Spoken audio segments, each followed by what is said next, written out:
Hello guys, welcome to my YouTube channel দিয়া মাই কিচেনে তোমাদের সবাইকে জানাই স্বাগতম। আজকে তোমাদের দেখাতে চলেছি কাতলা মাছ দিয়ে বেগুন দিয়ে আলু দিয়ে ঝোল।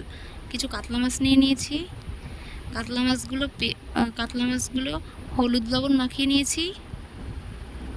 আর নিয়ে নিয়েছি কিছু আলু, বেগুন আর কাঁচা লঙ্কাটা পেস্ট করে নেব।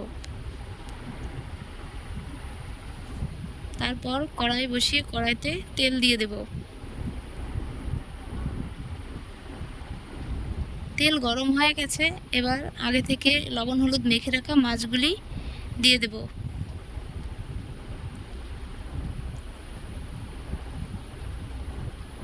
মাছগুলি ভালো করে লাল লাল করে ভেজে নেব।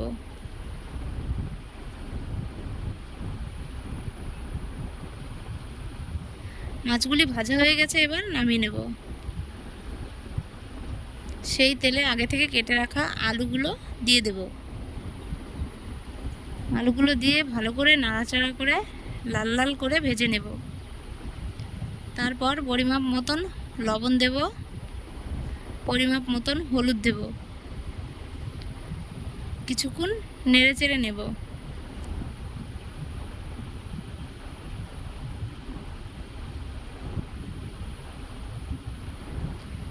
তারপর আগে থেকে কেটে রাখা বেগুনগুলো দিয়ে দেব।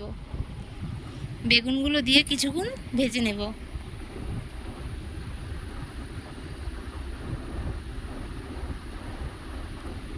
কিছুক্ষণ ভেজে নিয়ে তারপর পেস্ট করে রাখা কাঁচা লঙ্কা দিয়ে দেব। কাঁচা লঙ্কা দিয়ে কিছুক্ষণ নেড়ে চেড়ে ভালোভাবে কষিয়ে নেব।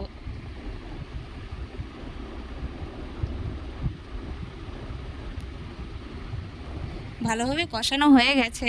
এবার পরিমাপ মতন জল দিয়ে দেব।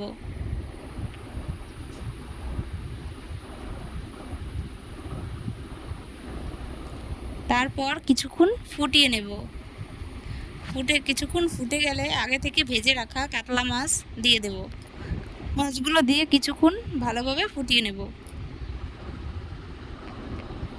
ফুটিয়ে নামিয়ে নেব। তারপর কড়াইতে আবার পরিমাপ মতন তেল দিয়ে দেব। তেলে কিছু জিরা ফোড়ন দিয়ে দেব। তারপর আগে থেকে নামিয়ে রাখা সবজি দিয়ে দেব। তারপর কিছুক্ষণ ফুটিয়ে নেব।